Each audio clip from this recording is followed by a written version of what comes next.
Hello my dear learners. आशा करता हूँ आप सब बहुत अच्छे होंगे। मैं हूँ अफजल। दोस्तों, इस सेशन में हम डिस्कस करेंगे जो पीवाईक्यूज हैं उनका एक्सप्लेनेशन देखेंगे ऑन हायर एजुकेशन। जो यूनिट नंबर पेपर 1 है यूजीसी नेट का, जिसकी यूनिट नंबर 10 है, वो हायर एजुकेशन की है। उसके पीवाईक्यू देखेंगे और प्रॉपर इनका एक्सप्लेनेशन क्या है उसको अच्छे से डिस्कस करेंगे।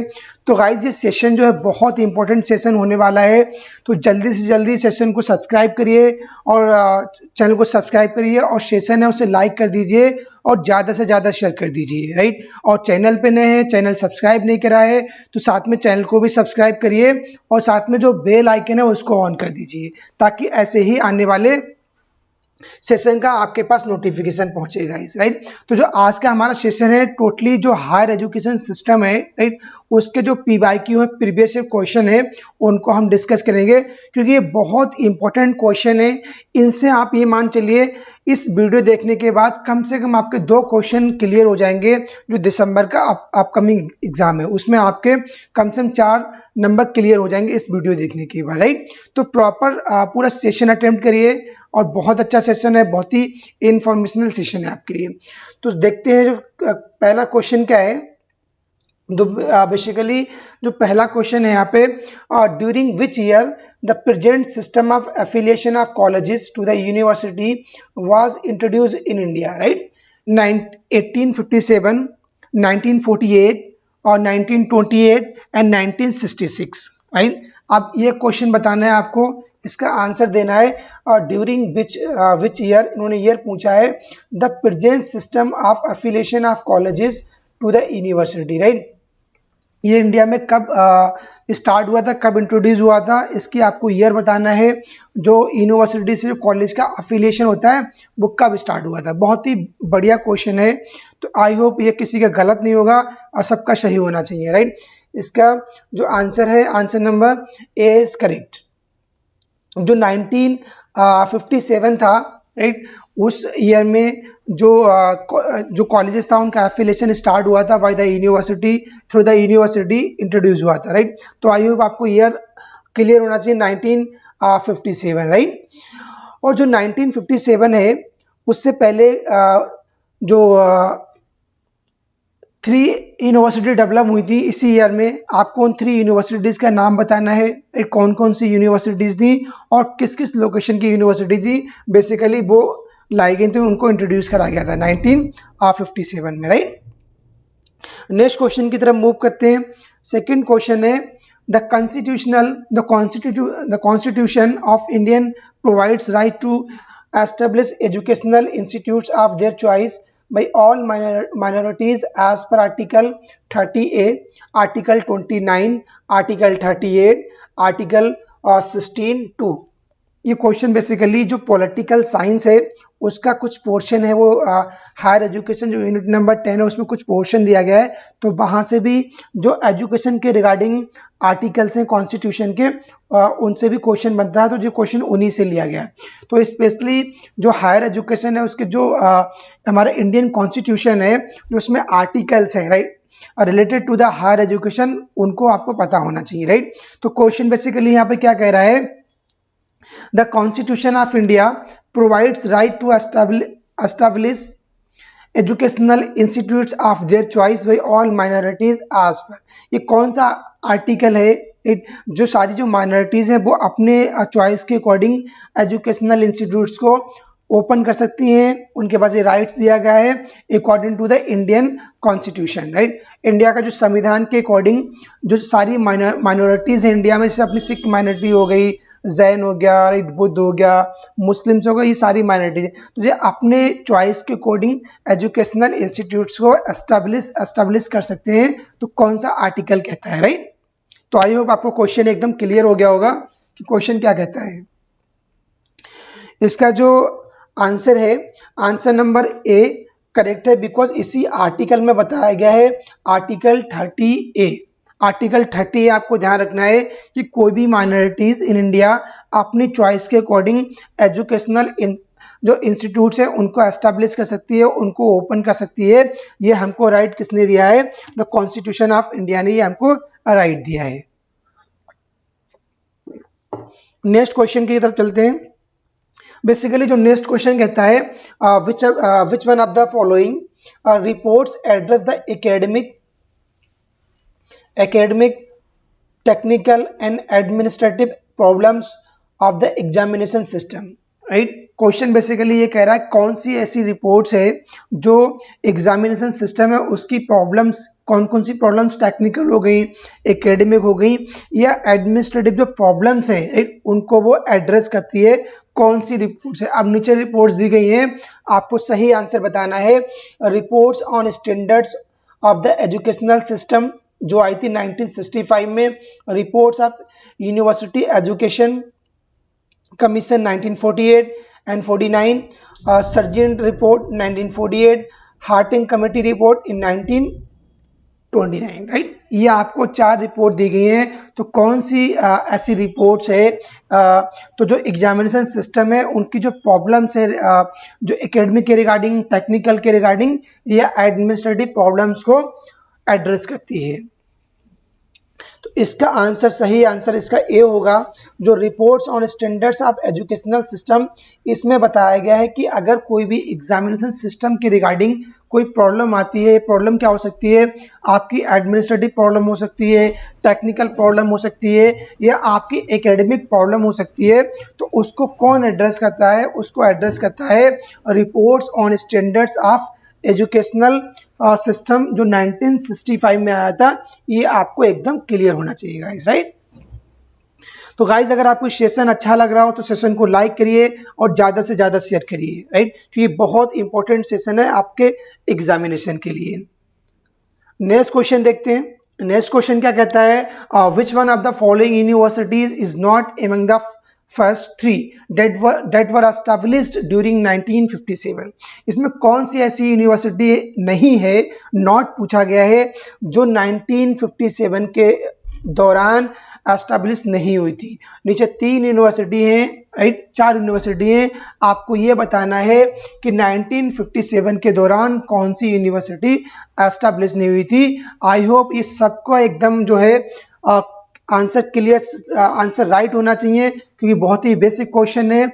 इससे पहले जो हमने क्वेश्चन किया था उसमें भी हमने डिस्कस किया था 1957 में कौन कौन सी यूनिवर्सिटी एस्टेब्लिश हुई थी, राइट।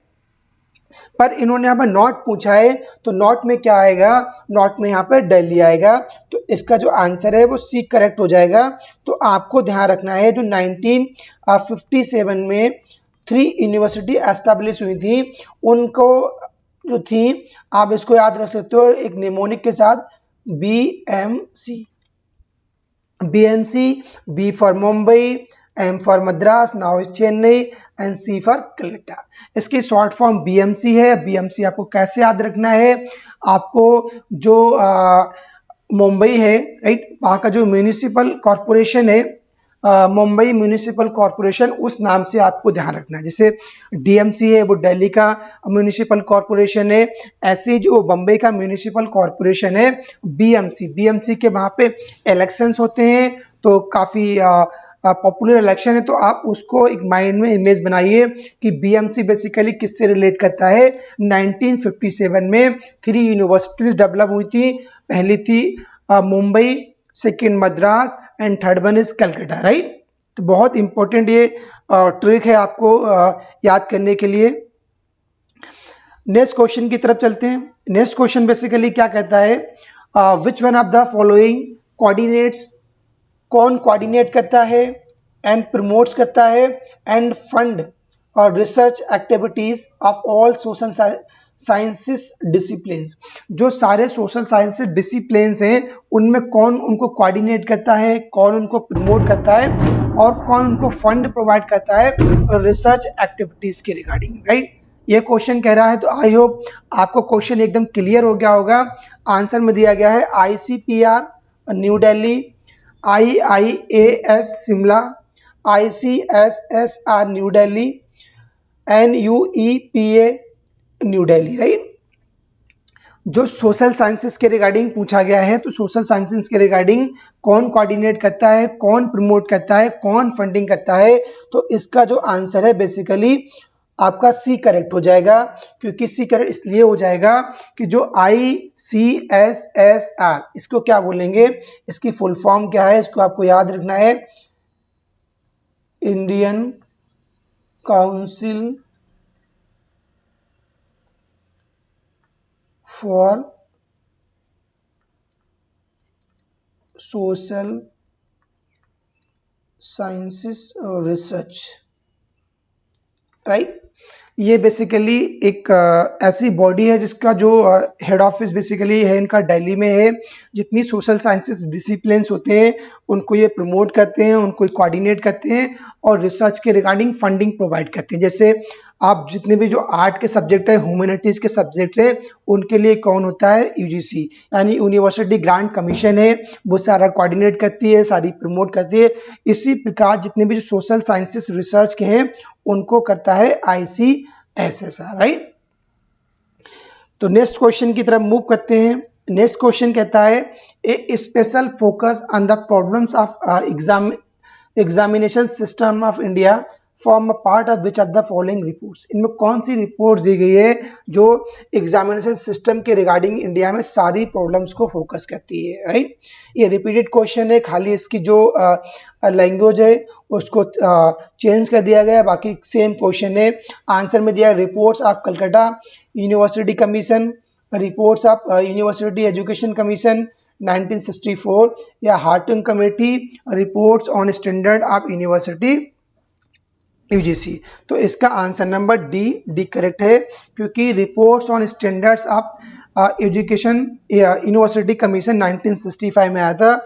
वो उसने किस पे बात करी थी, जो इंडिया के अंदर जो एग्जामिनेशन सिस्टम है उनके रिगार्डिंग जितनी भी प्रॉब्लम्स आती हैं, वो चाहे आपकी एकेडमिक हो, चाहे आपकी टेक्निकल हो, चाहे आपकी एडमिनिस्ट्रेटिव हो, सारी प्रॉब्लम्स को फोकस करता है, उनको एड्रेस करता है। बेसिकली जो रिपोर्ट थी 1965 में, reports on standards of higher education. तो आई होप आपको क्लियर हो गया होगा। नेक्स्ट क्वेश्चन देखते हैं, in which of the following ancient Indian universities the culture and civilisation of Tibet was built mainly through the writing of the scholars। बहुत ही important question है, जो इंडियन एंशिएंट यूनिवर्सिटी है वहाँ से लिया गया है। और क्वेश्चन कहता है जो तिब्बत की सिविलाइजेशन है या जो उनका कल्चर है, right, was built mainly through the writings of the scholars, right.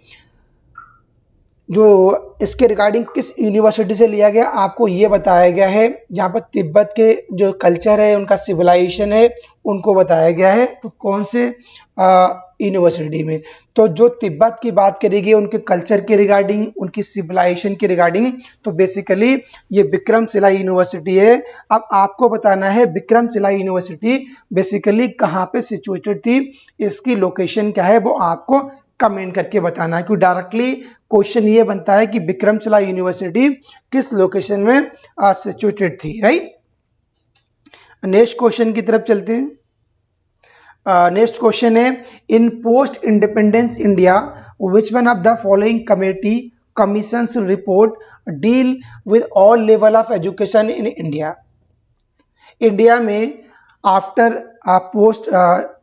In post independence India, जो हमारे इंडिपेंडेंस के बाद इंडिया में कौन सी ऐसी कमेटी है, कौन सी ऐसी कमीशन की रिपोर्ट है जो जितने भी एजुकेशनल के लेवल हैं उनमें डील करती है इन इंडिया। क्वेश्चन ये कहता है, तो ऑप्शन में सर्जियन कमीशन, या आपका Hartog committee, Kothari commission and Radha Krishnan commission, right. तो यहाँ पे जो राधा कृष्णन है, कोठारी कमीशन है, दौलत सिंह कोठारी ने दिया, उनके नाम से पड़ी दौलत सिंह कोठारी, उन्होंने इस कमीशन को दिया था, उन्होंने इसको चेयर किया था, राइट। तो इसका आंसर नंबर सी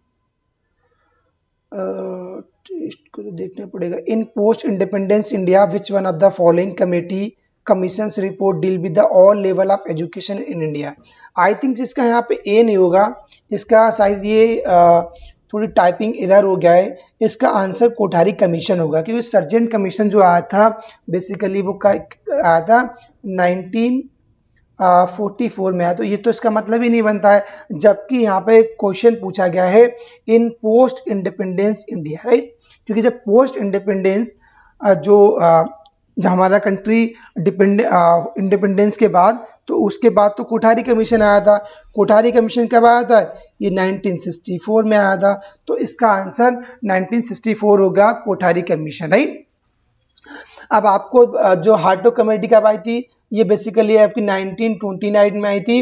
और राधा कृष्णन कमीशन, जिसे हम यूनिवर्सिटी एजुकेशन कमीशन भी बोलते हैं, ये हमारी 1948 में आई थी, राइट। इनकी ईयर आपको बहुत अच्छे से क्लियर होना चाहिए। तो इसका आंसर सी करेक्ट होगा, ना कि इसका आंसर ए करेक्ट होगा, राइट। इसको करेक्ट करिए। नेक्स्ट क्वेश्चन देखते हैं। The present form of inter university board that was previously established for promoting cooperation and coordination among universities, right? बहुत ही अच्छा क्वेश्चन है। Answer UGC, IAIU, NUAPA NUEPA या ICSSR, right. अब question क्या एक बार रिपीट करते हैं। The present form of inter university, inter university जो प्रेजेंट फॉर्म है उसको previously establish for promoting cooperation and coordination universities. अब जो यूनिवर्सिटीज के बीच कोऑर्डिनेशन हो गया या जो कोऑपरेशन होगा, उनको कौन प्रमोट करता है? उनको बेसिकली जो AIU, ये इसको प्रमोट करता है। AIU मतलब इसका फुल फॉर्म होती है ऑल इंडिया एसोसिएशन, राइट।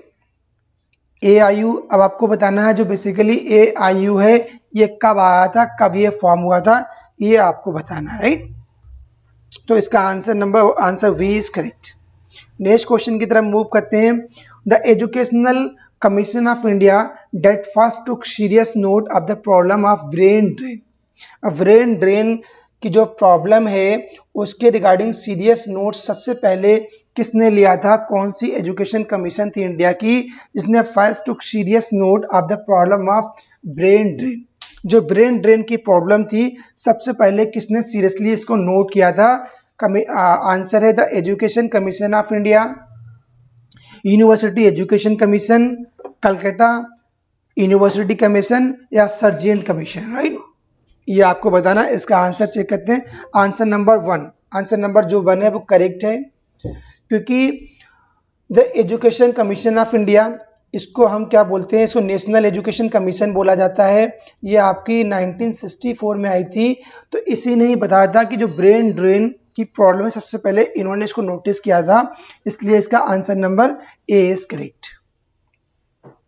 इसके बाद जो नेक्स्ट क्वेश्चन है, the report of which of the following education commissions carries the subtitle education for the national development. सबसे पहले कौन सी रिपोर्ट थी, कौन सी कमीशन है जिसने रिपोर्ट कैरी किया था? Subtitle education for a national development. National development की एजुकेशन के लिए सब टाइटल्स को कैरी किया था। कौन सी ऐसी एजुकेशन कमीशन है उसने ये रिपोर्ट को दिया था, राइट। सब तो Radha Krishnan commission, Mudaliar commission, Calcutta university education commission या कोठारी कमीशन। सब टाइटल की बात हो रही है education for national development, right. तो इसका जो आंसर है वो डी है, कोठारी कमीशन, राइट। कि कोठारी कमीशन का बहुत बड़ा कंट्रीब्यूशन है अगर हम बात करते हैं हायर एजुकेशन की, राइट। हायर एजुकेशन जितना भी जो एजुकेशन सिस्टम है, बहुत बड़ा कोठारी का जो कमीशन आया था, बहुत बड़ी कोठारी कमीशन है। उसमें बहुत सारे पॉइंट्स पे, बहुत सारी चीज़ों पे कोठारी साहब ने बात की है, राइट। तो ये तो एक ऐसा गवर्नमेंट ऑप्शन है, अगर आपको हायर एजुकेशन में इसके रिगार्डिंग क्वेश्चन आता है, अगर वहाँ पे आप डाउट्स में आपको क्लियर नहीं, तो आप इस चीज़ को मार्क कर सकते हो, कोठारी कमीशन, राइट। अब नेक्स्ट क्वेश्चन देखते हैं। यहाँ पे नेक्स्ट क्वेश्चन क्या कहता है? In which year the modern India university got established. कौन सा ऐसा ईयर था जिसमें जो मॉडर्न इंडियन यूनिवर्सिटी को एस्टैब्लिश करा गया था? ये again to again repeated question है। ये ईयर बहुत इंपॉर्टेंट है, घुमा के किसी भी तरीके से इस ईयर के रिगार्डिंग क्वेश्चन बनता है। हमने अभी तक 12 क्वेश्चन डिस्कस किए हैं। इन 12 में से आपके 3 क्वेश्चंस इसी के रिगार्डिंग हैं, इसी ईयर से रिलेट करते हैं, राइट। तो आपको बताना है जो मॉडर्न इंडियन एजुकेशन है वो कौन सी ईयर में एस्टेब्लिश हुआ था, राइट। जो 1957 था, राइट, जहाँ पर जो BMC आई थी यूनिवर्सिटीज, उसी समय जो हमारी यूनिवर्सिटी एस्टैब्लिश किया था, तो उसी के रिगार्डिंग क्वेश्चन है, डायरेक्टली इन्होंने ईयर पूछा है। और नेक्स्ट क्वेश्चन देखते हैं, जो क्वेश्चन नंबर 13 है, in which era given below higher education in India got a setback. क्वेश्चन कह रहा है कि जो हायर एजुकेशन इंडिया में था वो किस समय सबसे ज़्यादा सेटबैक हो गया था। ऑप्शन दिए गए हैं British era, Buddhist era, Mughal era और पोस्ट इंडिपेंडेंट एरा। 4 ऑप्शन दिए गए हैं, तो आपको इसमें बताना है कि जो हायर एजुकेशन इंडिया में था सबसे ज़्यादा पीछे कब चला गया था, सेटबैक किसके एरा में था। ये क्वेश्चन कह रहा है, आपको इसका आंसर देना है। इसका आंसर बहुत सिंपल है। जो मुगल एरा था उस समय जो हायर एजुकेशन इन इंडिया था बहुत ही सेटबैक हो गया था, क्योंकि जो मुगल एरा ही ऐसा एरा है, अगर हम देखते हैं पोस्ट तो उसमें जो मुगल एरा है उसमें हायर एजुकेशन बहुत शट डाउन हो गया था, जबकि ब्रिटिश एरा है या बुद्धिस्ट एरा है और पोस्ट इंडिपेंडेंस एरा में इतना बड़ा कोई सेटबैक नहीं हुआ था। तो आपको एक चीज़ क्लियर होना चाहिए कि मुगल का एरा जो ऐसा एरा है जहाँ पे सेटबैक हो गया था। नेक्स्ट क्वेश्चन देखते हैं, इसलिए इसका आंसर नंबर सी है। नेक्स्ट क्वेश्चन कहता है which of the following statement represents the main function of UGC. यानी जो यूजीसी के मेन फंक्शंस हैं, इनमें कौन कौन से ऐसे स्टेटमेंट हैं जो इसको रिप्रेजेंट करते हैं। पहला स्टेटमेंट दिया गया recognition of institutions, maintenance of quality and standard, appointment of vice chancellor, giving grant institutions, making state government responsible for educational development. आपको कोड नीचे दिए गए हैं। कोड ए है 123, 134, 124 एंड 235। ये आपको कोड के अकॉर्डिंग आंसर चूज करना है। क्वेश्चन एक बार दोबारा रिपीट करते हैं। क्वेश्चन कहता है कि जो यूजीसी के मेन फंक्शंस हैं, तो कौन कौन से जो नीचे स्टेटमेंट दिए गए वो रिप्रेजेंट कर रहे हैं। क्वेश्चन यूजीसी के रिगार्डिंग है, उसमें आपको देना कि इसके बेसिकली कौन कौन से मेन फंक्शंस हैं। आप देखिए इसमें जो पहला यहाँ पे स्टेटमेंट दिया गया है रिकॉग्निशन ऑफ इंस्टीट्यूशन। जो इंस्टीट्यूशंस का रिकॉग्निशन है ये तो बिल्कुल होगा, क्योंकि ये तो एक मेन फंक्शन है यूजीसी का। और maintenance of quality and standard, ये भी एक मेन फंक्शन यूजीसी का है। इसका आंसर चेक करते हैं, तो इसका जो आंसर है वो सी बेसिकली करेक्ट है, क्योंकि जो इसका स्टेटमेंट 1 है रिकॉग्निशन ऑफ इंस्टीट्यूशंस ये भी होगा, maintenance of quality and standard ये भी होगा, और अपॉइंटमेंट ऑफ वाइस चांसलर ये बिल्कुल भी स्टेटमेंट गलत है, क्योंकि कोई भी यूजीसी है वो किसी भी वाइस चांसलर का अपॉइंटमेंट नहीं करती है, राइट। वो होता है अगर हम स्टेट यूनिवर्सिटी की बात करते हैं तो वो जो वहाँ के राज्यपाल हैं वो करते हैं, और सेंट्रल यूनिवर्सिटी में देखते हैं तो प्रेसिडेंट के द्वारा वाइस चांसलर अपॉइंट करा जाता है। तो इसमें यूजीसी का कोई रोल नहीं होता जो यूनिवर्सिटी का वाइस चांसलर है उसको अपॉइंटमेंट करने में। तो इसका जो थर्ड स्टेटमेंट है ये इनकरेक्ट हो जाएगा। और गिविंग ग्रांट्स टू इंस्टीट्यूशंस, ये बात बिल्कुल सही है। जो यूजीसी का ये मेन फंक्शन होता है कि वो जो इंस्टीट्यूशंस हैं उनको ये बेसिकली ग्रांट्स प्रोवाइड करती है। और फिफ्थ स्टेटमेंट कहता है making state government responsible for educational development, right. तो ये भी स्टेटमेंट रॉन्ग हो जाएगा, इसलिए इसका जो सी ऑप्शन है वो करेक्ट हो जाएगा। 1, 2 and 4th option is correct, right. Basically working नहीं है, 1 मिनट, ओके, 1 सेकेंड।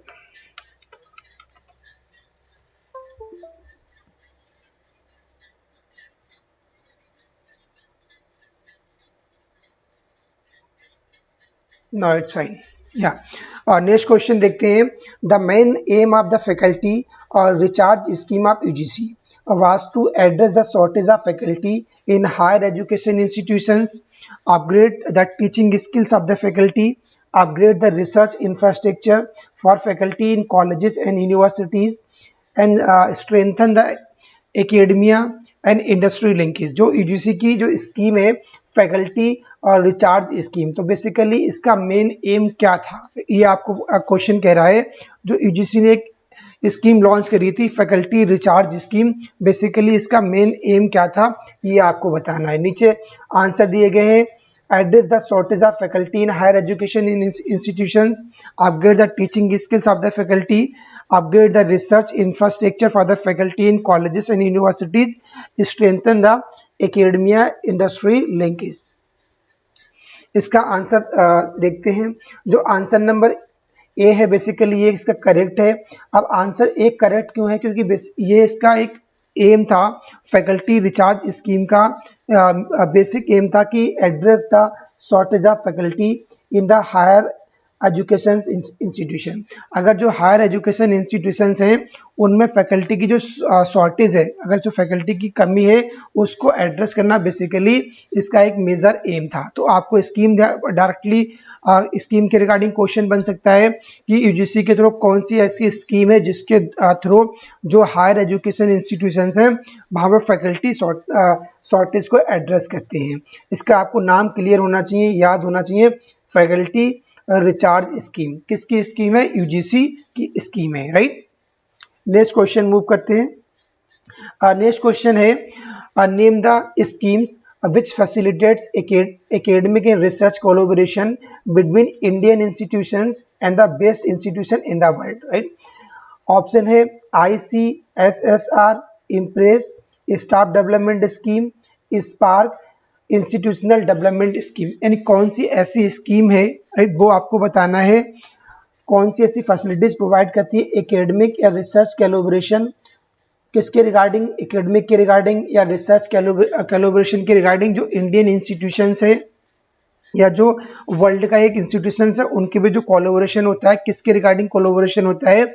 एकेडमिक के रिगार्डिंग या रिसर्च के रिगार्डिंग। तो कौन सी ऐसी फैसिलिटीज है स्कीम का आपको नाम बताना है। ICSSR या impress, staff development scheme, spark, institutional development scheme.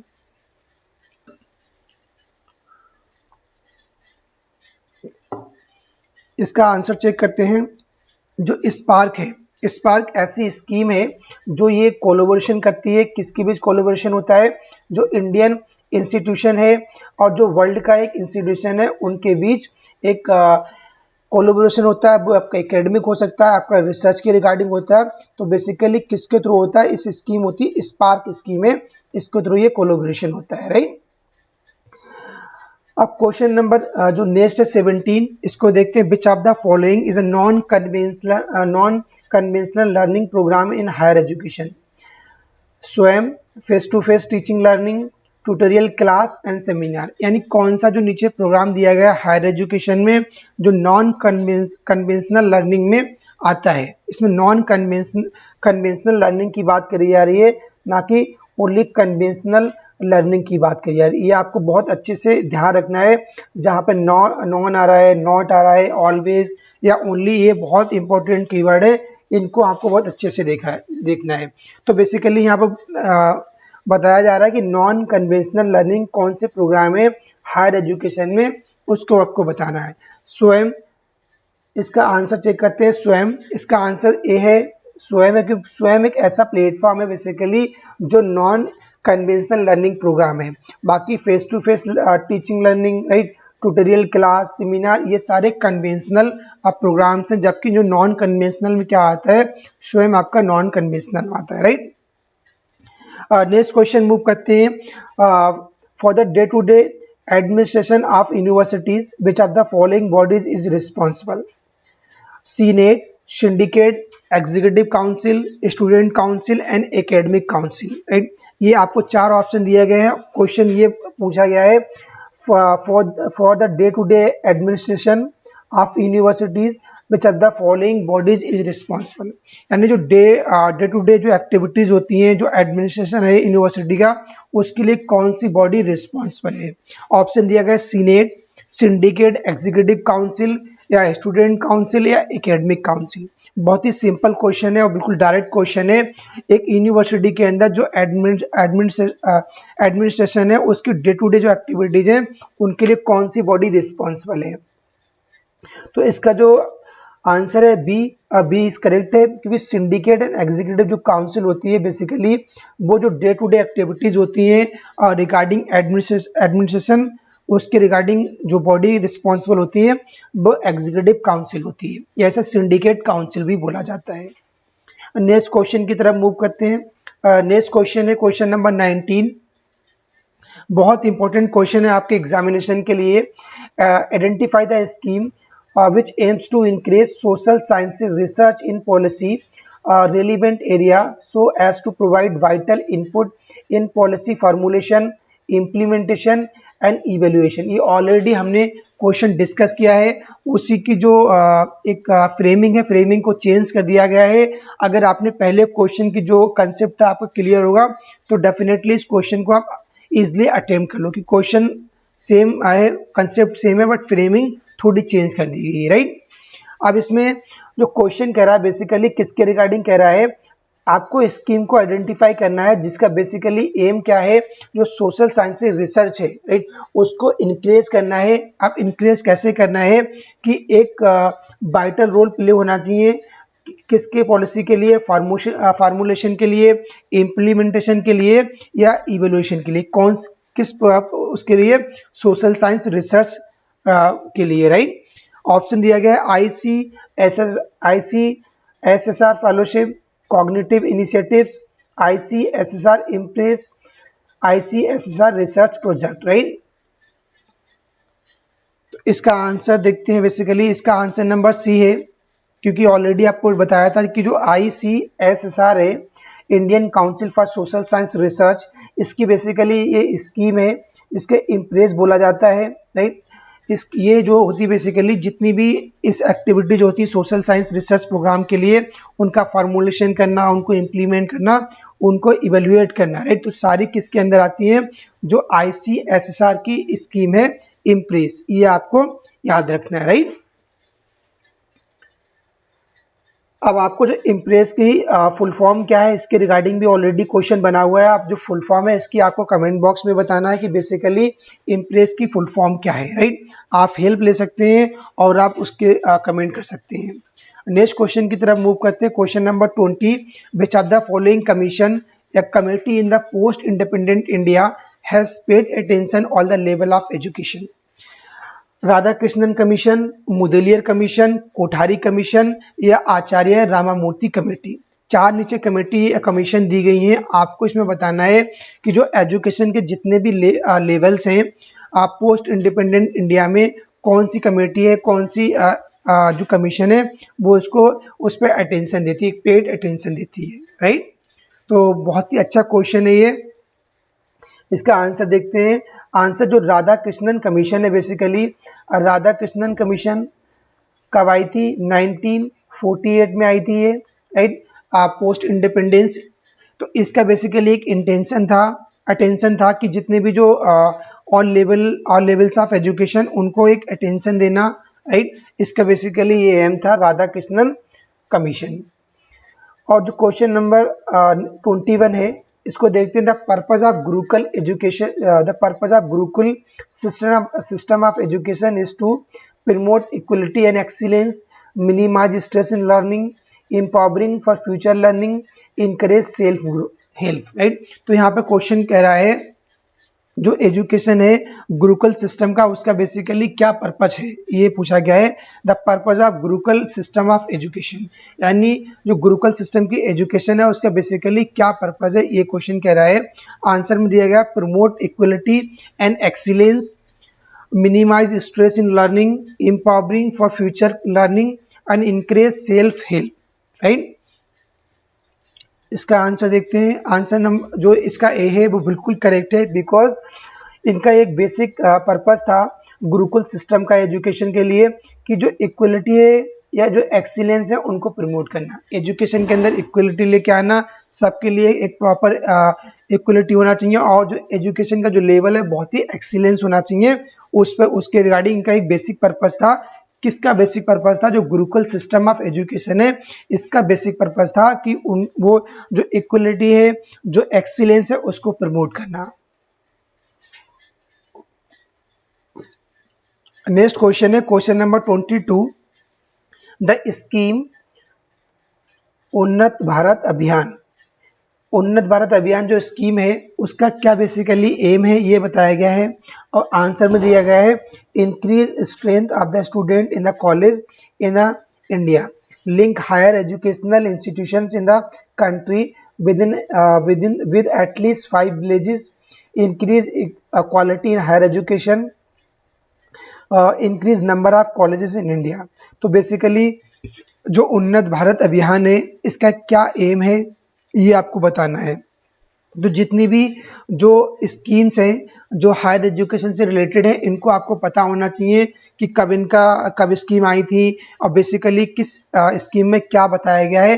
क्योंकि स्कीम अगर आप इस यूनिट को आप देखेंगे जो यूनिट नंबर 10 है हायर एजुकेशन, तो स्कीम के रिगार्डिंग हर बार में एक ने क्वेश्चन बनता है। तो जितनी भी स्कीम दी गई है उनको आपको ईयर वाइज पता होना चाहिए कि कौन सी स्कीम किस ईयर में आई थी और बेसिकली किस एम और किस स्कीम में क्या बताया गया है, राइट। तो यहाँ पे बात हो रही है कि उन्नत भारत अभियान। तो उन्नत भारत अभियान का बेसिकली ये उनका उसमें बताया गया था कि जो link higher educational institutions in the country with at least 5 villages, इसको ये बताया गया था, इसलिए इसका आंसर बी इज करेक्ट।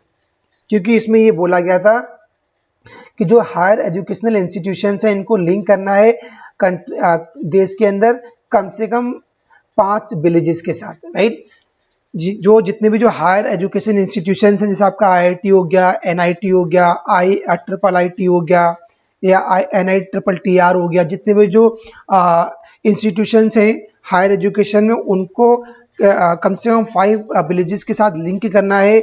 उनकी जो रूरल एरिया है उनको आइडेंटिफाई करना है, उनको हायर एजुकेशन के रिगार्डिंग बताना है। तो कम से कम एक जो हायर एजुकेशन है उनको 5 villages के साथ लिंक करना है। इसमें बताया गया उन्नत भारत अभियान में, राइट। नेक्स्ट क्वेश्चन देखते हैं, question number 33। In the age of 4 Vedas, जो 4 वेदास हैं आपने वेद तो पढ़े होंगे, जो 4 वेद हैं उनमें बताया गया student were admitted to the Vedas school after performance of which ceremony, Upanayana ceremony, Utsarjana ceremony, Shatapatha ceremony, Dhanurvidya ceremony, right. 4 ceremony है। अब आपको ये बताना है कि जो वेदास का टाइम था उस समय स्टूडेंट अगर किसी भी वैदिक स्कूल में एडमिट होते थे, एडमिशन लेते थे, तो उनको किस सेरेमनी में परफॉर्मेंस देना पड़ता, किस सेरेमनी में परफॉर्मेंस देने के बाद उनका एडमिशन होता था, राइट। तो आई थिंक आपको जो क्वेश्चन है वो आपको एकदम क्लियर हो गया होगा। जो क्वेश्चन ये कह रहा है कि जो 4 वेदास थे उनकी एज के टाइम पे अगर आपको एडमिशन लेना है किसी भी वैदिक स्कूल में तो आपको किस सेरेमनी में आपको परफॉर्म करना पड़ता था और देन आपको एडमिशन मिलता था। उसके लिए जो उपन्यास सेरेमनी थी वो अगर आप इसमें परफॉर्म करेंगे, अगर आपने एक टाइप का आपका ये बेसिकली एक एग्जामिनेशन आपका इंट्रेंस टेस्ट था, अगर आप इसमें परफॉर्मेंस करने के बाद आप जो वैदिक स्कूल थे वहाँ पे आप एडमिशन ले सकते थे। तो आपको इस सेरेमनी को याद रखना है, उपन्यास सेरेमनी, राइट, क्योंकि इसके रिगार्डिंग क्वेश्चन बन चुका है, इसलिए इसका answer A is correct. Next question की तरफ मूव करते हैं। Which of the following activities programmes in a university aims at value education in a holistic frame. बहुत अच्छा क्वेश्चन है, बहुत प्यारा क्वेश्चन है। अगर एक होलिस्टिक फ्रेम में बात करते हैं कि जो वैल्यू एजुकेशन है, क्योंकि वैल्यू एजुकेशन एक बहुत इंपॉर्टेंट टॉपिक है हायर एजुकेशन के अंदर, इससे भी क्वेश्चन हर साल एक नया क्वेश्चन आता है वैल्यू एजुकेशन के रिगार्डिंग। तो इस क्वेश्चन में कह रहा है कि जो होलिस्टिक फ्रेम है उसमें वैल्यू एजुकेशन के बारे में बताया कौन सी ऐसी एक्टिविटीज हैं, कौन से ऐसे प्रोग्राम्स हैं यूनिवर्सिटी के अंदर जो अहम करते हैं वैल्यू एजुकेशन को इन अ होलिस्टिक फ्रेम में। ऑप्शन दिए गए नेशनल कैडेट क्रॉप्स NCC या yoga education and wellness centre, inter university competitions, fine art and musical concern, right. तो वैल्यू एजुकेशन बताया गया है इन अ होलिस्टिक फ्रेम में कि जो योगा एजुकेशन है और जो वेलनेस सेंटर है इनकी एक्टिविटीज, इनके प्रोग्राम की बात करी गई है एक यूनिवर्सिटी के अंदर। जिसका बेसिकली एम क्या होता है कि जो वैल्यू एजुकेशन है उसको प्रोवाइड करना है यूनिवर्सिटी लेवल पे। आपको ऐसी एक्टिविटीज़ करनी है, ऐसे आपको प्रोग्राम्स करने हैं। प्रोग्राम्स एक्टिविटीज़ किससे रिलेटेड होना चाहिए? आपके योगा एजुकेशन हो गया, वेलनेस सेंटर की रिगार्डिंग, राइट। तो ये इनका बेसिकली एक यूनिवर्सिटी का एम होता है वैल्यू एजुकेशन प्रोवाइड करना इन अ होलिस्टिक फ्रेम में। नेक्स्ट क्वेश्चन है for promoting human values through programmes of the university system in India which are the following activities have great potential. बहुत अच्छा question है। Question कह रहा है for promoting human values through programmes of the university system in India. India में जो university system है, तो कौन से प्रोग्राम के थ्रू जो ह्यूमन वैल्यू है उनको प्रमोट करना है। आपको which of the following activities have a great potential, जो बेसिकली बहुत ग्रेट पोटेंशियल रखती हैं। इसमें ऑप्शन दिया गया एसोसिएशन ऑफ एनजीओ का एसोसिएशन, या लेक्चर्स बाय एक्सपर्ट के द्वारा लेक्चर, या mentoring by seniors faculty member, या inviting dignitaries heads from national level organisation. इसका आंसर चेक करते हैं। जो आंसर सी है, सी बिल्कुल करेक्ट आंसर है। बेसिकली इसमें यही बताया गया है कि जो ह्यूमन वैल्यूज हैं उनको आपको प्रमोट करना है किसी एक यूनिवर्सिटी प्रोग्राम के थ्रू इंडिया में। तो जो mentoring bye senior faculty members, जो सीनियर फैकल्टी मेंबर के द्वारा अगर मेंटोरिंग हो रही है, राइट, तो ये ग्रेट पोटेंशियल एक्टिविटीज़ है। ये आपको ध्यान रखना है कि ह्यूमन जो वैल्यूज हैं उनको प्रमोट करना है यूनिवर्सिटी प्रोग्राम के थ्रू। तो जो मेंटोरिंग है by the senior faculty members, तो एक वो ग्रेट पोटेंशियल एक्टिविटीज़ होगी, राइट। क्योंकि एक यूनिवर्सिटी के अंदर जो सीनियर फैकल्टी है मेंबर्स हैं उनका बहुत बड़ा रोल है, उनकी अच्छी मेंटोरिंग होना चाहिए। उनके थ्रू जो अच्छी मेंटोरिंग होगी तो वो ग्रेट पोटेंशियल एक्टिविटीज होगी, ग्रेट पोटेंशियल प्रोग्राम होगा, जिसके थ्रू जो ह्यूमन वैल्यूज हैं उनका प्रमोशन होगा, उनको आप प्रमोट कर सकते हैं, राइट। क्वेश्चन नंबर 27 देखते हैं। Which of the following statement correctly describe the function status of the national institutes of educational planning and administration as a deemed to be university. बहुत अच्छा क्वेश्चन है, इससे क्वेश्चन बहुत सारे बनते हैं। इस कंसेप्ट को आपको एक बार बिल्कुल क्लियर होना चाहिए। स्टेटमेंट दिए गए हैं, capacity building and research in planning and management of educational planning and administration fully maintained by the government of India, like any central university, a statutory institutes of educational planning and administration। नीचे code दिए गए हैं, code के according आपको answer choose करना है। I hope आपको जो क्वेश्चन है वो आपको क्लियर होगा। क्वेश्चन बेसिकली किसके रिगार्डिंग पूछा गया है? जो नूपा है, NUEPA, नूपा के रिगार्डिंग क्वेश्चन पूछा गया है। Which of the following statement correctly describe the function and the status of national institutes of educational planning and administration are deemed to be university, right. तो यहाँ पे नूपा की आपको फुल फॉर्म बतानी है और इसका प्रीवियस नेम क्या था उसके रिगार्डिंग क्वेश्चन पूछा गया है। इसकी बता दो,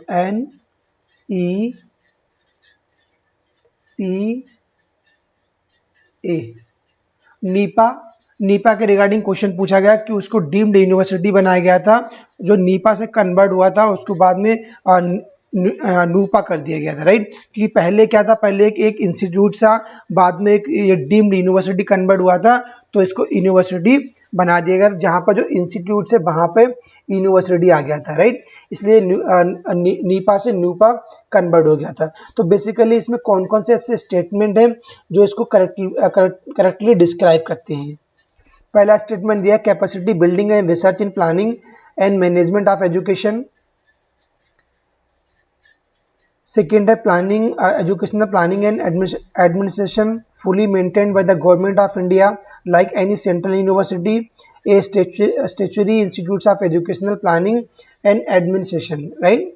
तो इसका जो आंसर है जो बी बी कोड है, इसके अंदर AN3 ये आपका बी वाला जो कोड है बिल्कुल सही हो जाएगा, क्योंकि इसमें ये बताया गया है नूपा के अंदर कि जो capacity building and research in planning and management of education, जो मैनेजमेंट एजुकेशन है राइट, उनके जो रिसर्च के रिगार्डिंग प्लानिंग करना या जो कैपेसिटी बिल्डअप करना, उसके रिगार्डिंग बताया गया न्यूपा में राइट। और जो स्टेटमेंट थर्ड है, ये फुली मेंटेन्ड होता है, किसके द्वारा फुली मेंटेन्ड होता है? Government of India like a central university. जैसे जो सेंट्रल यूनिवर्सिटी होती है बेसिकली वो जो गवर्नमेंट ऑफ इंडिया उनको मैनेज करती है, सारे फंडिंग प्रोवाइड करती है सेंट्रल यूनिवर्सिटी को, जितनी भी फैसिलिटी सेंट्रल यूनिवर्सिटीज़ को प्रोवाइड करती है गवर्नमेंट, और सेम फैसिलिटीज सेम मेंटेनेंस जो होती है बेसिकली नूपा के लिए होती है। अब आपको ये चीज़ बतानी है कि जो नूपा है, नूपा का जो हेड ऑफिस है बेसिकली किस लोकेशन में है राइट। ये आपको कमेंट करके बताना है कि नूपा की फुल फॉर्म क्या है, नूपा कब आया था, और नूपा का जो हेड ऑफिस है वो किस जगह है, आपको ये कमेंट करके बताना है राइट। नेक्स्ट क्वेश्चन की तरफ मूव करते हैं। नेक्स्ट क्वेश्चन कहता है which of the following bodies units in a university has a statutory function to perform, यानी एक यूनिवर्सिटी के अंदर कौन सी ऐसी बॉडीज हैं, कौन सी ऐसी यूनिट्स हैं जो एक स्टैच्यूटरी फंक्शन को परफॉर्म करती है। ऑप्शन दिया गया finance committee, board of studies, board of management या research degree committee. Question repeat कर देता हूं, which of the following bodies units in a university has a statutory function to perform, कौन सी ऐसी बॉडीज है यूनिवर्सिटी के अंदर राइट, यूनिवर्सिटी में जो स्टैच्यूटरी फंक्शन होते हैं, जो कानूनी फंक्शन होते हैं, उनको परफॉर्म करती है। तो बहुत ही अच्छा क्वेश्चन है, इसका जो आंसर बी है वो करेक्ट है, क्योंकि आंसर सी है, सी करेक्ट है, बिकॉज जो बोर्ड ऑफ मैनेजमेंट है किसी भी यूनिवर्सिटी का वो रिस्पॉन्सिबल होता है जितने भी जो स्टैच्यूटरी फंक्शन है उनको परफॉर्म करने के लिए राइट। तो आपको ध्यान रखना है कि एक यूनिवर्सिटी के अंदर कि जितने भी स्टैच्यूटरी फंक्शंस होते हैं उनको कौन परफॉर्म करता है, तो जो बोर्ड ऑफ मैनेजमेंट है बेसिकली वो सारे फंक्शंस को परफॉर्म करेगा। कौन से functions? Statutory functions right. Next question है which of the organisation in India overseas the functioning and the quality aspect of the teaching education programmes. बहुत ही प्यारा क्वेश्चन है।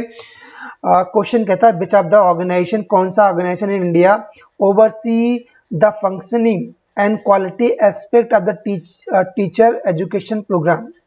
Association of Indian universities, national council for teacher education NCTE, university grant commission UGC, national council of educational research and training NCERT।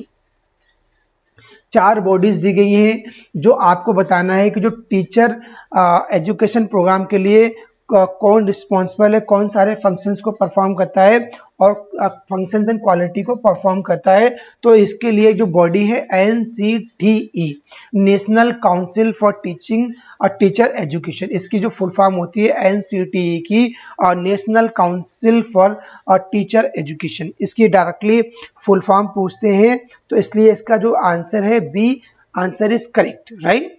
अब आपको ये बताना है कि जो NCTE है ये किस ईयर में आया था, ये आपको बताना है NCTE कमेंट करके कि कौन सी ईयर में ये आया था। नेक्स्ट क्वेश्चन की तरफ चलते हैं। नेक्स्ट क्वेश्चन कहता है which of the following are the goals of higher education in India. India में जो हायर एजुकेशन के कौन कौन से गोल्स हैं, बेसिकली ये क्वेश्चन कह रहा है। पहला जो दिया गया access, equity, quality and excellence, relevance, value based education, compulsory and free education. Select the correct answer from the codes given below.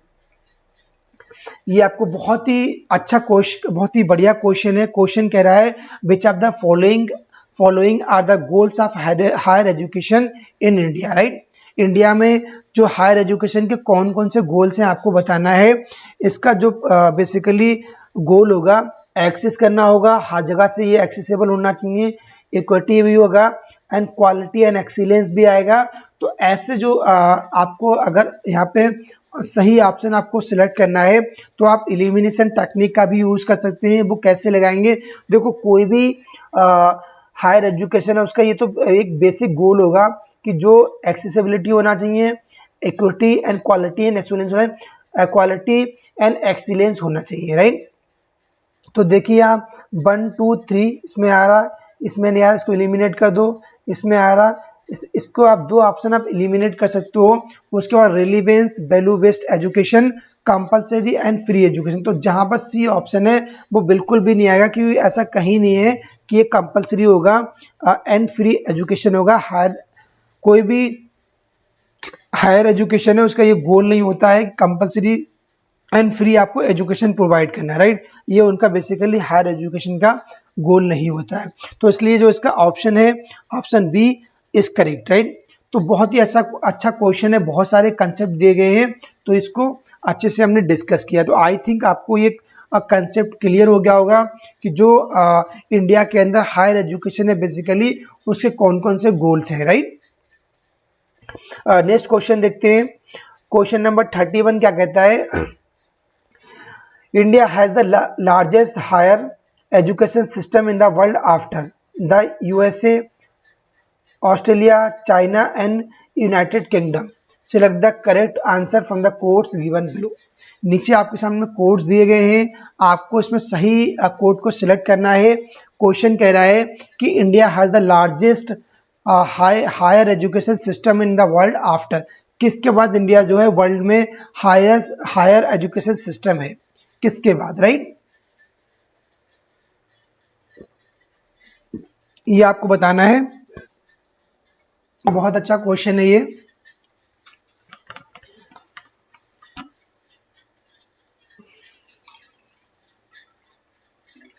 यहाँ पर जो इसका आंसर हो जाएगा गाइस, क्योंकि जो यूएसए है वो इंडिया से आगे है, राइट, और जबकि जो ऑस्ट्रेलिया है वो इंडिया से आगे नहीं है। जो जहाँ पे 2 ऑप्शन दिया गया उसको आप एलिमिनेट कर सकते हैं, ये है, इसको एलिमिनेट कर दो, इसको एलिमिनेट कर दो। चाइना ऑफकोर्स इंडिया से आगे है, राइट, और यूके इंडिया से पीछे है, तो जहाँ पे 4th है उसको भी आप एलिमिनेट कर सकते हैं, राइट। तो जो 1 और 2 ऑप्शन 1 और 3 है वो आपका कोड करेक्ट हो जाएगा, तो इसलिए इसका जो आंसर होगा बी इज करेक्ट, राइट।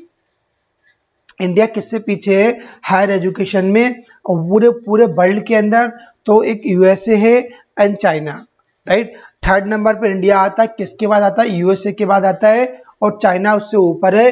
तो ये चीजें आपको पता होना चाहिए। हम बात कर रहे हैं higher education system in the world, right. पूरे वर्ल्ड के अंदर जो हायर एजुकेशन सिस्टम है सबसे ऊपर यूएसए आता है, और उसके बाद चाइना आता है, और 3rd नंबर पे इंडिया आता है। नेक्स्ट क्वेश्चन क्या कह रहा है, the purpose of the value education is based served by focusing on cultural practices prevailing in the society, norms of conduct laid down by a special group, concern for human values, religious and moral practices and instructions। या बताएगा जो value education है basically उसका purpose क्या है, जो सबसे best describe करता है, बेस्ट सर्व करता है किसको फोकसिंग करने के लिए। तो कंसर्न फॉर ह्यूमन वैल्यूज है, उन पर जो फोकसिंग के द्वारा जो वैल्यू एजुकेशन है बेसिकली उसका ये पर्पस होता है। किसका पर्पस होता है, कंसर्न फॉर ह्यूमन वैल्यूज, इसलिए इसका answer C is correct. Next question है, the best way for providing value education is through. कौन सा सबसे बेस्ट वे है जिसके द्वारा जो वैल्यू एजुकेशन है उसको प्रोवाइड कर सकते हैं। Discussing on scriptural text, lecture and discourse on value, seminar, symposia on values, mentoring, reflective session on values. तो जो इसका डी आंसर है बिल्कुल करेक्ट है, क्योंकि ये सबसे एक अच्छा रास्ता है, अच्छा तरीका है आप मेंटरिंग करना, रिफ्लेक्टिव सेशंस करना ऑन वैल्यूज के रिगार्डिंग, वैल्यूज पर आप जो मेंटोरिंग करना और रिफ्लेक्टिव सेशंस को करना एक बहुत अच्छा तरीका है वैल्यू एजुकेशन प्रोवाइड करना, इसलिए इसका answer D is correct. Next question देखते हैं, which of the following core values among the institutions of higher education are promoted by नेक।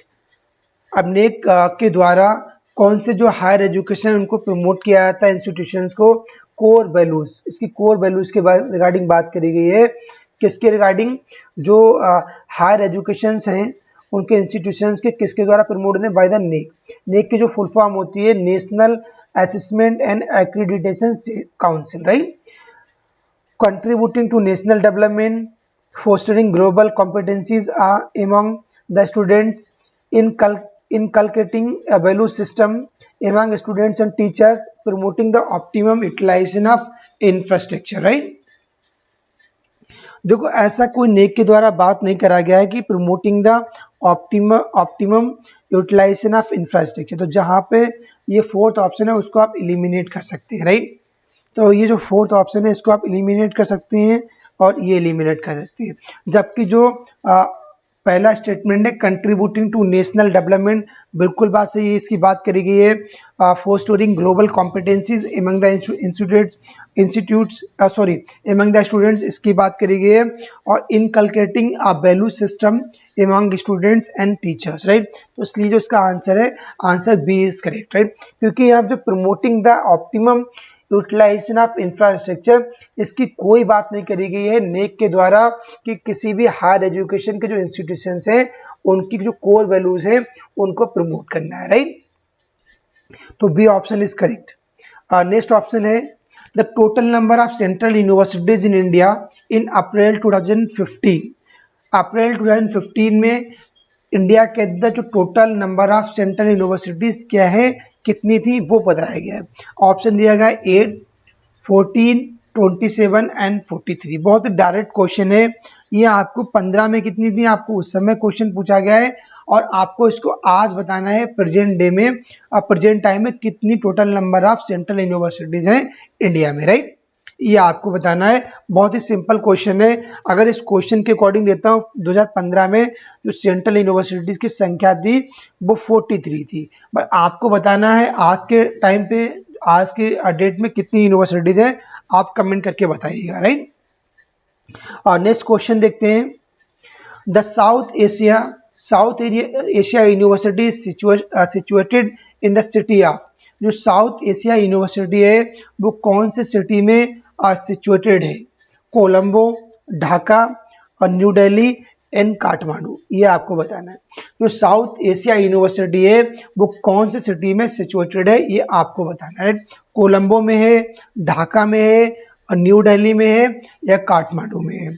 तो जो साउथ एशिया यूनिवर्सिटी है बेसिकली दिल्ली के अंदर है, ये सिचुएटेड है, इसका कैंपस दिल्ली में है, साउथ दिल्ली में, राइट। तो इसका answer C is correct.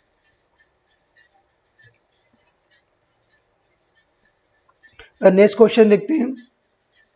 The University grant Commission was established with which of the following aims, जो यूनिवर्सिटी ग्रांट कमीशन है वो कौन कौन से एम के साथ शुरू हुई थी, उसके बेसिकली एम क्या थे, ये आपको बताना है, राइट। जब वो स्टार्ट हुई थी, जब वो एस्टेब्लिश्ड हुई थी।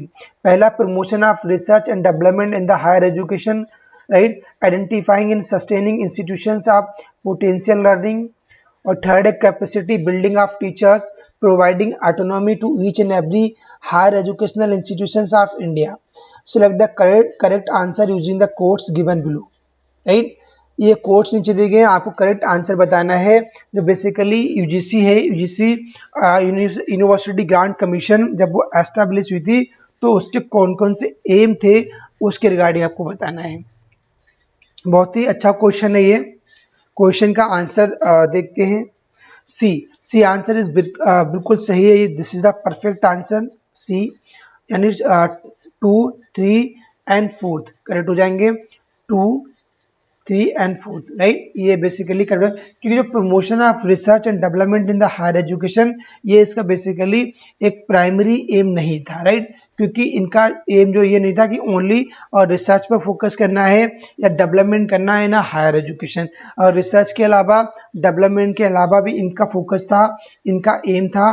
तो बेसिकली जब ये स्टार्ट हुई थी तो इसका एम क्या था, आइडेंटिफाई करना है और sustaining institutions of potential learning, यानी पोटेंशियल लर्निंग के जो इंस्टीट्यूशंस हैं उनको सस्टेन करना है, उनको आइडेंटिफाई करना है। और इसका जो एक एम था कैपेसिटी बिल्डिंग्स ऑफ टीचर, जो टीचर्स की कैपेसिटी बिल्डिंग है उनको करना है। Providing autonomy to each and every higher educational institutions of India, India के अंदर जितने भी इंस्टीट्यूशंस हैं हायर एजुकेशन के उनको ऑटोनॉमी प्रोवाइड करनी है। तो बेसिकली ये इसका एक एम थे जब यूजीसी स्टार्ट हुआ था। ये हमारे आज सेशन का लास्ट क्वेश्चन है, which of the following are the objectives of RUSA. RUSA की जो फुल फॉर्म है राष्ट्रीय उच्चतर शिक्षा अभियान। इसका बेसिकली बेसिक एम ऑब्जेक्टिव्स क्या है ये आपको बताना है, कौन कौन से इसके ऑब्जेक्टिव्स हैं रूसा के, और राष्ट्रीय उच्चतर शिक्षा अभियान के कौन कौन से ऑब्जेक्टिव्स हैं ये आपको बताना है। ऑप्शन दिया गया to promote the overall quality of state institutions, to ensure adequate availability of quality faculty, to create new institutions through upgradation of existing autonomous colleges, to downgrade universities with the poor infrastructure into autonomous college. Select the correct answer using the code given below. बहुत ही अच्छा question है, रूसा के regarding question पूछा गया है। तो सबसे पहले आपको ये बताना है कि जो बेसिकली रूसा है वो कौन सी ईयर में आया था ये आपको बताना है, और जो रूसा की फुल फॉर्म तो ऑलरेडी दी गई है राष्ट्रीय उच्चतर शिक्षा अभियान, राइट। और इसका एम क्या है वो कि उसके रिगार्डिंग क्वेश्चन पूछा गया है, राइट। तो जो रूसा बेसिकली था ये 2013 में आया था। तो इसका एक एम था कि to improve the quality overall quality of the state institution. तो स्टेट इंस्टीट्यूशन थे इनकी जो ओवरऑल क्वालिटी थी उसको इम्प्रूव करना था, एक इनका बेसिक एम था, right. To ensure adequate availability of quality faculty, ये बात भी बिल्कुल बताई गई है इसमें। तो जो ए एंड टू करेक्ट हो जाएंगे। आप देखिए ये वाला तो बेसिकली एलिमिनेट कर सकते हो। To create new institutions through upgradation of existing autonomous college, जो एग्जिस्टिंग ऑटोनोमस कॉलेज है उनको अपग्रेड करके उनके अपग्रेडेशन के थ्रू नए नए इंस्टीट्यूशंस को बनाना भी एक इनका बेसिक ऑब्जेक्टिव था, राइट। जबकि इनका ये कोई ऑब्जेक्टिव नहीं था कि जो यूनिवर्सिटीज़ हैं उनको डाउनग्रेड कर देना है उनके जो पुअर इंफ्रास्ट्रक्चर के साथ में इनटू द ऑटोनोमस कॉलेज। अगर किसी भी यूनिवर्सिटी का अगर पुअर इंफ्रास्ट्रक्चर है तो उसको डाउनग्रेड करना है और उसको ऑटोनोमस कॉलेज में कन्वर्ट कर देना। तो इन्होंने ऐसा कुछ रूसा में इसके रिगार्डिंग बात नहीं हुई थी, राइट। तो जहाँ पे फोर्थ है उसको आप एलिमिनेट कर सकते हैं, तो ये वाला भी एलिमिनेट हो जाएगा, ये भी एलिमिनेट हो जाएगा, और जो answer C answer is correct, right. बाकी सब रूसा के रिगार्डिंग बात करी गई है। तो रूसा बहुत इंपॉर्टेंट कंसेप्ट है जो 2013 में आया था। तो उसने यही बताया था कि जो स्टेट इंस्टीट्यूशंस हैं या जो स्टेट यूनिवर्सिटीज़ हैं उनकी जो ओवरऑल क्वालिटी को इम्प्रूव करने की बात करी गई थी, राइट। उनकी जो क्वालिटी फैकल्टी है उनकी जो एडुकेट अवेलेबिलिटी है उसको इंश्योर करना है। और अगर कोई भी ऐसा जो न्यू इंस्टीट्यूशंस को क्रिएट कैसे करेंगे कि कोई जो एग्जिस्टिंग ऑटोनोमस कॉलेज है उसको हम अपग्रेड कर सकते हैं और उसके थ्रू एक न्यू इंस्टीट्यूशंस को क्रिएट कर सकते हैं। अब इसमें फंडिंग किस प्रकार होती है वो आपको थोड़ा सर्च करना है। इसके अलग अलग क्योंकि ये सेंटर स्पॉन्सर्ड स्कीम है, इसमें सेंट्रल गवर्नमेंट भी फंडिंग करती है और जो राज्य गवर्नमेंट है वो भी फंडिंग करती है। उसका जो रेशियो बेसिकली रहता है, रेशियो क्या रहता है, अगर हम किसी भी जो फुली स्टेट है उसके लिए से यूपी है, यूपी में कितना इस स्कीम के लिए जो सेंट्रल गवर्नमेंट है उसका जो रेशियो बेसिकली 60:40 होगा, राइट। यानी 60 सेंट्रल गवर्नमेंट के लिए होगा जबकि 40 स्टेट गवर्नमेंट फंडिंग करेगी। जबकि जो अगर हम बात करते हैं यूनियन टेरिटरी, वहाँ पर टोटल फंडिंग किसकी होती है, सेंट्रल गवर्नमेंट की होती है, आपको ध्यान रखना है, राइट। तो गाइज आज का ये हमारा सेशन है ये फिनिश हो गया है। अगर आपको इस सेशन अच्छा लगा हो तो प्लीज़ सेशन को लाइक करिए, ज़्यादा से ज़्यादा शेयर करिए। अगर आप चैनल पे नए हैं तो चैनल को सब्सक्राइब करिए, साथ में जो बेल आइकन है उसको ऑन कर दीजिए ताकि आने वाले वीडियोज़ का नोटिफिकेशन आपके पास पहुँचे। गाइज इस पर जो मैनेजमेंट स्टडी मंत्रा है बेसिकली यहाँ पे जो पेपर बने उसके रेगुलरली बेसिस पे इन द मॉर्निंग 7 AM आपको एक जो PYQs है उसकी सीरीज चल रही है, डेली बेसिस पे एक इसका सेशन आ रहा है 7 AM इन द मॉर्निंग। और अगर आपका जो स्पेसिफिक सब्जेक्ट है यूसीनेट मैनेजमेंट का या कॉमर्स का तो उसके रिगार्डिंग जो PYQs है उनका सेशन आ रहा है in the evening 7 PM, right. Morning में अगर आपको पेपर बन की अगर आप तैयारी कर रहे हैं तो मैनेजमेंट स्टडी मंत्र आपके लिए बहुत हेल्पफुल है। सारे PYQs 18 से लेके 23 तक के एक एक PYQs यहाँ पे कवर कराएंगे विद डिटेल्ड एक्सप्लेनेशन के साथ में। तो किसी भी दूसरे प्लेटफॉर्म को आपको आई थिंक जरूरत नहीं पड़ेगी, क्योंकि आप जो PYQ अगर आप करोगे तो ये आपके लिए बहुत ज़्यादा हेल्पफुल हो जाएंगे आपके एग्जामिनेशन में। आपको अच्छे से टाइम मैनेजमेंट आ जाएगा, और जो लेवल आप क्वेश्चंस के किस प्रकार आते हैं, जो क्वेश्चंस का पैटर्न किस प्रकार आता है, अगर आप सारे PYQs लगा लोगे तो डेफिनेटली आपके लिए बहुत ज़्यादा हेल्पफुल करेगा। तो मॉर्निंग में जो आपका टाइम रहता है वो 8 AM है in the morning for paper 1 के लिए है, पेपर 1। जबकि इवनिंग की अगर बात करें तो 7 PM in the evening paper जो 2 रहता है, पेपर 2 किसके लिए, मैनेजमेंट एंड कॉमर्स के लिए आपको PYQs मिलेंगे डेली बेसिस पे, राइट, कॉमर्स के लिए। तो इसके लिए आप चैनल सब्सक्राइब कर सकते हैं, ताकि आपके पास जैसे एक सेशन आता है उसका आपके पास नोटिफिकेशन पहुंचे, तो आप चैनल सब्सक्राइब करिए। चलते हैं गाइस, मिलते हैं नेक्स्ट सेशन में। Thank you.